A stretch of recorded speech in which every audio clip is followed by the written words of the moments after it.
Hello friends, welcome to my channel PCS with Chauhan. Guys, मेरा नाम है किरा चौहान। दोस्तों, यहाँ पे हम करने जा रहे हैं 29 फरवरी 2024 के करंट अफेयर्स। तो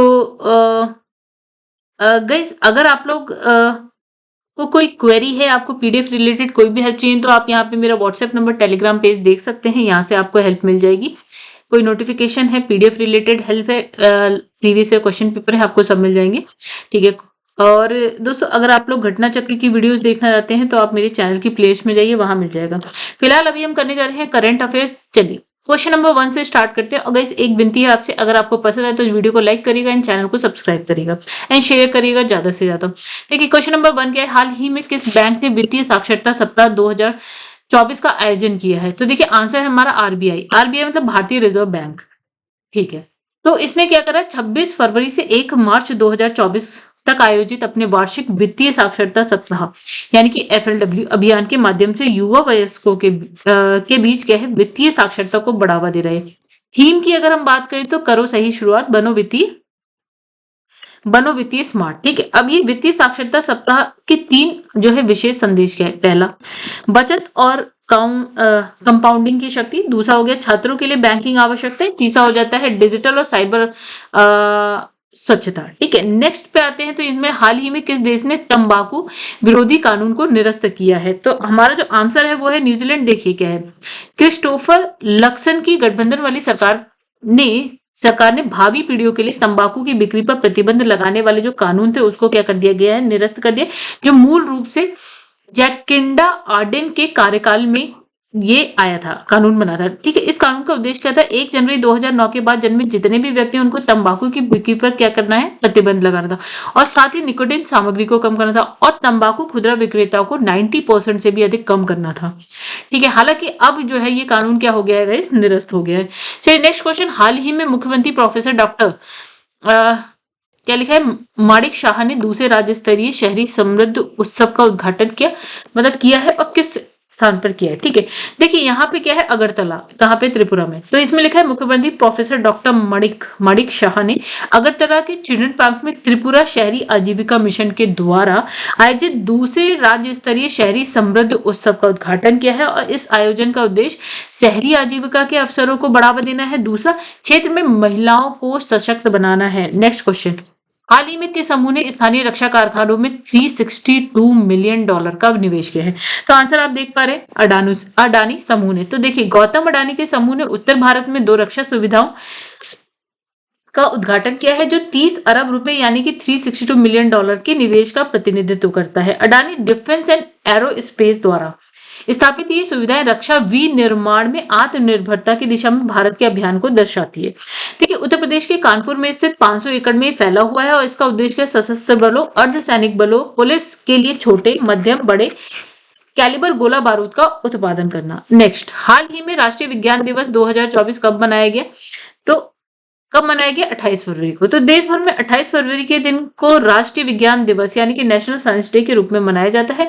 राष्ट्रीय विज्ञान दिवस 28 फरवरी को इसलिए सेलिब्रेट किया जाता है क्योंकि भारत के महान वैज्ञानिक यानी कि सीवी रमन, जिनकी आपने यहाँ पे फोटो देखी, ठीक है, सीवी रमन ने इस दिन क्या है, रमन इफेक्ट की खोज की थी। तो इसके लिए उन्हें क्या है, 1930 में भौतिकी के लिए नोबेल पुरस्कार भी प्रदान किया गया था। अच्छा, इस वर्ष जो थीम की बात करते हैं तो वो है सतत भविष्य के लिए विज्ञान, यानी कि साइंस फॉर सस्टेनेबल फ्यूचर। चलिए, नेक्स्ट क्वेश्चन है, हाल ही में किस खिलाड़ी ने T20 इंटरनेशनल में सबसे तेज शतक लगाने का कारनामा किया है? तो वो कौन सा खिलाड़ी? देखिए, उनका नाम है जॉन निकोल लॉफ्टी इटन। ये कहाँ के हैं गाइस? ये नामीबिया के हैं। ठीक है। तो इन्होंने क्या है, सबसे तेज यानी कि सबसे कम बॉल्स में शतक लगा दिया है। तो इससे पहले ये रिकॉर्ड किसके नाम था? नेपाल के एक प्लेयर थे जिनका नाम है कुशल मल्ला। ठीक है। अब यहाँ पे लिखा है जो ये है जॉन निकोल लॉफ्टी इटन है, इन्होंने नेपाल के खिलाफ खेले गए मुकाबले में 33 गेंदों में अपना शतक पूरा किया। अच्छा, अगर हम बात करें कुशल मल्ला की, तो इन्होंने कितने गेंदों में 100 रन बनाए थे? तो इन्होंने 34 गेंद में यानी कि बॉल्स में 100 रन बनाए थे, और ये जो अभी फिलहाल ये है, इन्होंने 33 बॉल्स में बना दी। अच्छा, हाल ही में किस देश में भगवान बुद्ध के पवित्र अवशेष की स्थापना की गई? देखिए, आंसर हमारा थाईलैंड। ये कहाँ पे गए? साउथ ईस्ट एशिया में आप जाएंगे तो वहां पे आपको मिल जाएगा। देखिए, भगवान बुद्ध के पवित्र अवशेषों 2 शिष्यों के अवशेषों के साथ भारत से आए। कहां से आए? भारत से आए, और अब सार्वजनिक सम्मान के लिए बैंकॉक, कहाँ पे, थाईलैंड के सनम लुआंग में एक समर्पित मंडप में रखे गए हैं। अच्छा, बिहार के राज्यपाल श्री राजेंद्र विश्वनाथ आर्लेकर ने जो थाईलैंड के जो प्रधानमंत्री हैं, जो कि अध्यक्ष भी हैं, श्री शीथा थाविसिन को बुद्ध के पवित्र अवशेष क्या किए, भेंट किए। अच्छा, नेक्स्ट है वैश्विक बौद्धिक संपदा सूचकांक 2024 में भारत को कौन सा स्थान या कौन सी रैंक मिली है, मतलब इंटरनेशनल आईपी इंडेक्स की बात हो रही है यहाँ पे। देखिए हमारा जो आंसर है वो है 42वां स्थान है भारत का। ठीक है, अब यहाँ पे देखिए क्या लिखा है, यूएस चैम्बर ऑफ कॉमर्स ने हाल ही में अपने अंतरराष्ट्रीय बौद्धिक संपदा आईपी सूचकांक के 12वें संस्करण का क्या किया है, अनावरण किया है, जो दुनिया भर में आईपी परिदृश्य का व्यापक मूल्यांकन पेश करता है। वर्ष के सूचकांक में 55 अर्थव्यवस्था को स्थान मिला था, जिसमें नवाचार और रचनात्मक उद्योगों को बढ़ावा देने में उनके आईपी ढांचे की प्रभावशीलता का आकलन किया गया। यानी कितनी अर्थव्यवस्था आ रही है गाइस, 55। भारत का स्थान कौन सा है, ओ गाइस, तो सॉरी दोस्तों ये गलत है, तो 55 है, भारत का स्थान है 42वां। ठीक है, अब देखिए हम टॉप 10 अगर कंट्रीज की बात करें, यानी कि आईपी अधिकारों के लिए शीर्ष 10 अर्थव्यवस्थाओं की बात करें, तो फर्स्ट नंबर पे हमारे पे है यूएसए, दूसरे में आपका यूनाइटेड किंगडम यानी कि यूके की बात हो रही है। ठीक है, तो और गाइस तीसरे में है फ्रांस, चौथे नंबर पे है आपका यानी कि 4th रैंक मिली है जर्मनी को, 5th है स्वीडन की, 6th है आपकी जापान, 7th नीदरलैंड है आपका, 8th है आयरलैंड, 9th स्पेन और 10th है स्विट्जरलैंड।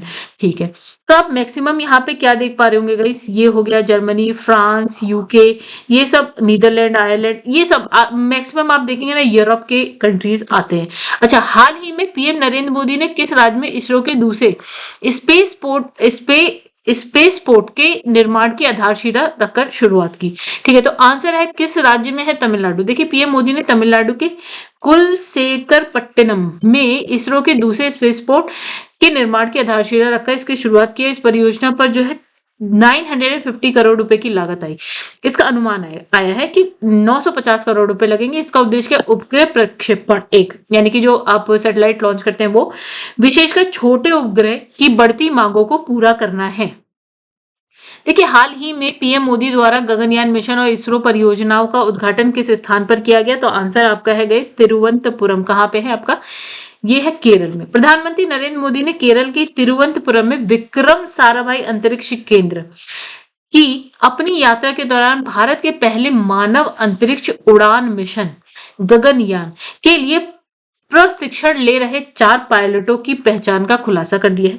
पीएम मोदी के साथ क्या है, केरल के मुख्यमंत्री यानी कि पिनाराई विजयन, केंद्रीय मंत्री यानी कि मुरलीधरन और इसरो के अध्यक्ष जो कि एस सोमनाथ, ये भी थे।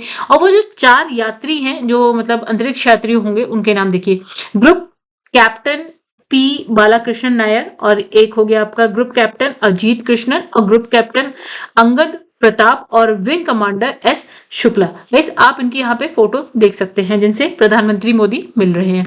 चलिए, हाल ही में केंद्रीय फिल्म प्रमाणन बोर्ड के नए क्षेत्रीय कार्यालय की स्थापना कहाँ की गई। देखिए यानी कि central board of film certification, केंद्रीय फिल्म प्रमाणन बोर्ड, तो आंसर आपका चंडीगढ़। ठीक है, केंद्रीय सूचना एवं प्रसारण मंत्री यानी कि अनुराग सिंह ठाकुर ने क्षेत्र में फिल्म निर्माताओं के लिए व्यवसाय करने में आसानी को बढ़ावा देने के उद्देश्य से चंडीगढ़ में केंद्रीय फिल्म प्रमाणन बोर्ड की एक क्षेत्रीय सुविधा कार्यालय की स्थापना की घोषणा की। अच्छा, उन्होंने कहा यानी अनुराग सिंह ठाकुर ने कहा कि ये कदम पंजाबी फिल्म इंडस्ट्री को और मजबूत करेगा। अच्छा, हाल ही में किसे 2023 जी.डी. बिरला पुरस्कार मिला है, तो गाइस फोटो आप देख पा रहे हैं, इनका नाम है डॉक्टर अदिति सेन। अच्छा, भौतिक शास्त्र वैज्ञानिक अदिति सेन को क्वांटम सूचना संगणना के क्षेत्र में किए गए कार्यों के लिए वर्ष 2023 का घनश्याम दास बिरला पुरस्कार यानी कि जी.डी. बिरला पुरस्कार दिए जाने की घोषणा की गई है। 1991 में शुरू किया गया घनश्याम दास बिरला पुरस्कार देश में रहकर अनुसंधान कर रहे 50 वर्ष या उससे कम आयु के जो वैज्ञानिक हैं उनकी प्रतिभा को सम्मानित करने के लिए दिया जाता है।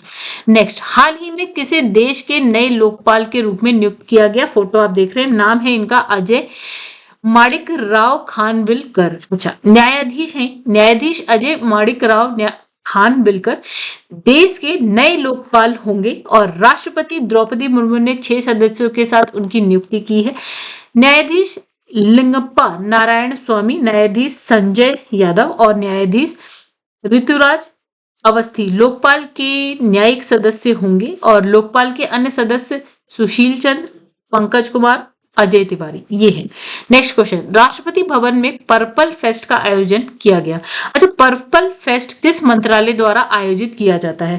देखिए आंसर है हमारा सामाजिक न्याय और अधिकारिता मंत्रालय। देखिए भारत सरकार के सामाजिक न्याय और अधिकारिता मंत्रालय द्वारा आयोजित पर्पल फेस्ट का उद्देश्य विभिन्न तरह के दिव्यांगता लोगों के जीवन पर इसके प्रतिकूल प्रभावों के बारे में जागरूकता बढ़ाना, समाज के भीतर दिव्यांग जनों के बारे में समझ, स्वीकृति, समावेशन इसको बढ़ाना है। नेक्स्ट क्वेश्चन, लोकसभा चुनाव 2024 में युवा मतदाताओं को वोटिंग के लिए जागरूक करने के लिए कौन सा अभियान शुरू किया गया है? ठीक है, आंसर आप देख चुके, मेरा पहला वोट देश के लिए अभियान है ये। ठीक है, सरकार आम चुनाव में युवाओं की भागीदारी सुनिश्चित करने के लिए आज से देश भर के उच्च शिक्षण संस्थाओं में आज से मतलब जैसे 26 के आसपास की बात है, तो मेरा पहला वोट देश के लिए अभियान शुरू करेगी। और इस अभियान का उद्देश्य क्या है? राष्ट्र के व्यापक हित में युवाओं को मतदान के लिए प्रोत्साहित करना। दूसरा, मताधिकार की उपयोगिता बताना। ठीक है, ये अभियान जो है 6 मार्च तक चलेगा। ठीक है, तो गाइस फिलहाल अभी के लिए इतना ही। 15 क्वेश्चन के संग हम आते हैं और ये जो है ना क्वेश्चंस इंपॉर्टेंट क्वेश्चंस में आते हैं। ठीक है, इसी तरह अगर आप थोड़ा थोड़ा कर ले, हमारी कोशिश रहेगी कोई भी क्वेश्चन ना छूटे, सारे के सारे इंपॉर्टेंट क्वेश्चन कवर हो जाए। ठीक है, अगर आप लोगों को मेरी वीडियो पसंद आई हो तो वीडियो को लाइक जरूर करिएगा एंड अभी तक आपने चैनल को सब्सक्राइब नहीं किया है तो कर लीजिएगा। चाहे आप करंट अफेयर्स के लिए करें, चाहे आप घटना चक्र पढ़ने के लिए करें, चाहे आप दृष्टि IAS की बुक पढ़ने के लिए करें। तो बस ये 3 चीज तो आपको मेरे चैनल पे मिल ही जाएगी। घटना चक्र के लिए आप प्लेलिस्ट में जाइए, दृष्टि IAS मैंने बस अभी स्टार्ट ही करी है, मतलब इंडियन ज्योग्राफी हमारी हो चुकी है, पॉलिटी हमारी चल रही है जो कि जल्दी हो जाएगी, फिर हम वर्ल्ड ज्योग्राफी करेंगे। धीरे धीरे दृष्टि में भी हम दृष्टि IAS की जो क्विक बुक है उसके हम सारे सब्जेक्ट कर लेंगे। तो आप इसके लिए चैनल को सब्सक्राइब कर सकते हैं, लाइक करिए, वीडियो को जितना हो सके उतना शेयर करिए, प्लस मेरा व्हाट्सएप नंबर आप देख चुके हैं। ठीक है, या टेलीग्राम पेज, वहां पे भी आपको जो हेल्प चाहिए मिल जाएगी, क्योंकि व्हाट्सएप पे आप चाहे तो अगर कोई हेल्प क्वेरी आप मुझसे पूछ सकते हैं, आप मुझसे डायरेक्ट बात कर सकते हैं। तो दोस्तों फिलहाल के लिए अभी इतना ही, नेक्स्ट वीडियो में मिलेंगे हम लोग नेक्स्ट डे की करंट अफेयर्स के साथ। तब तक के लिए धन्यवाद।